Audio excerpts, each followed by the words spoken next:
I'm definitely running late to work, but legitimately, there's a ton of birds out there. I had to pull off on the side of the road and get a shot of this.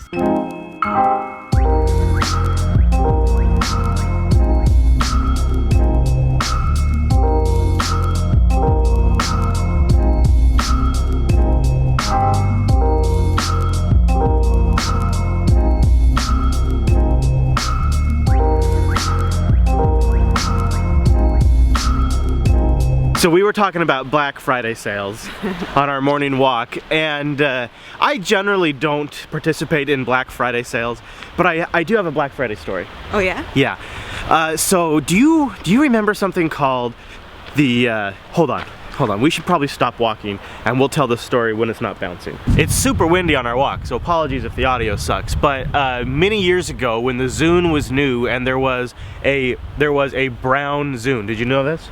So I don't even know what a Zune is. iPod lovers, there's some competition on the block. You ready to switch to the Zune? I don't know yet. Andrew Ross Sorkin of the New York Times is here to give us a preview. Today is the big day. Here it is. It's a little flacking from Microsoft. This is the new Zune, the wannabe iPod killer. Salutations, this is James Kim, MP3 editor for CNET.com, and we have a very special first look here. This is the Microsoft Zune, the 30GB hard drive portable media device. Had the Zune software to compete with iTunes. It was back in the hard drive days. There was a hard drive up in this business. Okay. And I got the brown one, and I wanted something that could watch video, because at the time the iPod couldn't do that, and listen to music.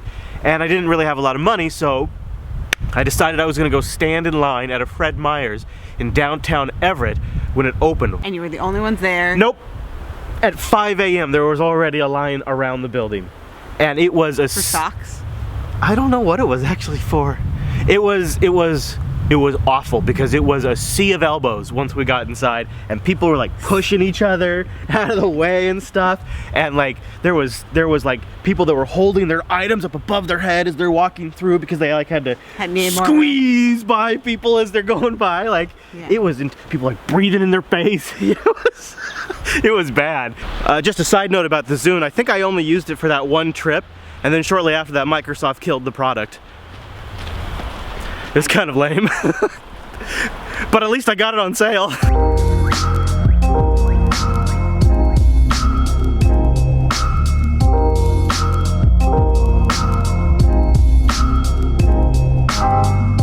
Bye, baby.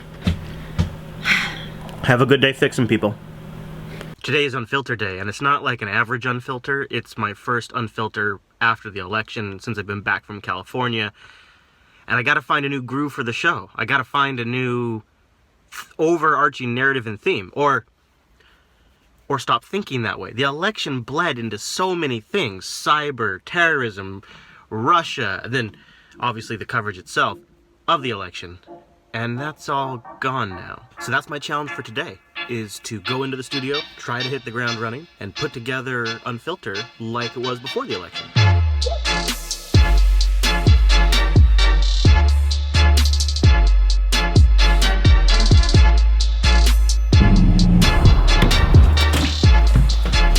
Let's talk about equipment. Today, I crashed my DJI 3 Professional for the third time.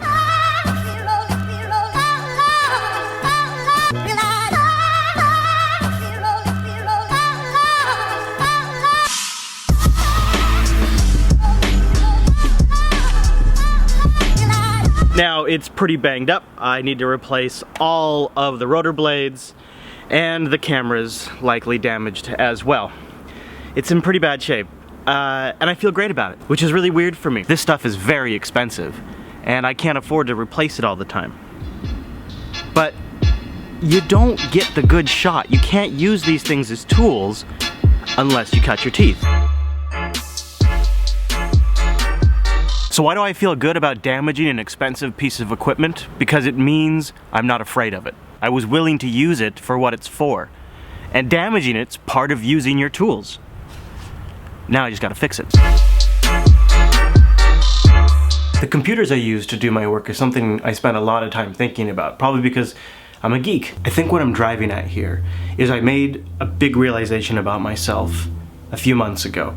And that was, I was really letting myself get caught up in two big things that are a hindrance to creativity, to production, and moving forward, growing and learning. That's huge things, and it's two things that I've identified. Number one is my reluctance to do anything that costs money has prevented me from really properly taking advantage of my tools and pushing them to the limits. And if I'm not pushing my tools to the limits, I'm not pushing myself to the limits. And one of the things this recent trip showed me is if I just push a little bit harder and push a little bit further, I can really improve the results that I get. And that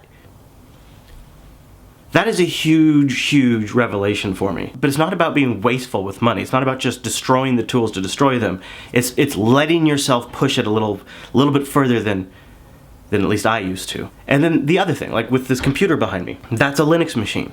But often I'll have a Mac right there off to my side. And this conflict, well, I'm the host of a Linux Action Show, how dare I use a Mac to do any work? That conflict, I spent so much time and energy trying to resolve that conflict. I didn't do work. In fact, I didn't start projects because I had to get this figured out. In both cases, it came down to realizing these are tools, they're not a religion, they're not a personification of my beliefs or who I am. They are simply tools I use to do my work. And so with that level of freedom in both, well, I kind of feel like I've just released an anchor. Like the chains are off and I can go full speed ahead. It feels like it's representing as a massive burst of creativity and energy, and all I want to do right now is work. And work on new things. And speaking of work, I've got to get to work on Unfilter.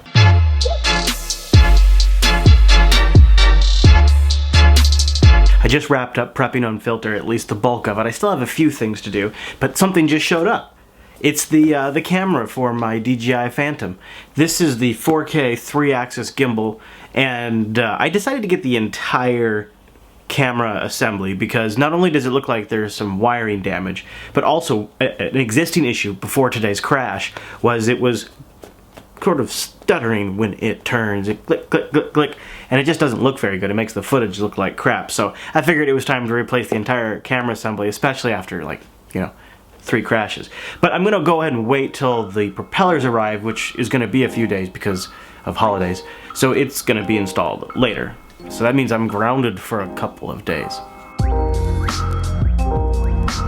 Looks like Mr. Chase is en route from Seattle. I use this time while he's driving up from Seattle to do the Unfilter overtime. Hey, buddy. Like there's a holiday tomorrow or something. Dude, this is why I think that hookers should offer to be carpool buddies. Well, have a good one, man. You too, buddy. Well, Unfilter just wrapped up, and I think it went pretty good. It is late now. It's about 7:30. It's dark outside. I haven't eaten dinner, but I successfully podcasted. This is kind of a common thing in this neck of the woods. I kind of suspect it's like one of their stops on the way to warmer climates. But these fields out here fill with them. To the point where sometimes when visitors arrive, they think it's snow because it's so white out there. It gets covered with these birds. I don't think you can hear it, but it sounds like they're having a hell of a conversation out there.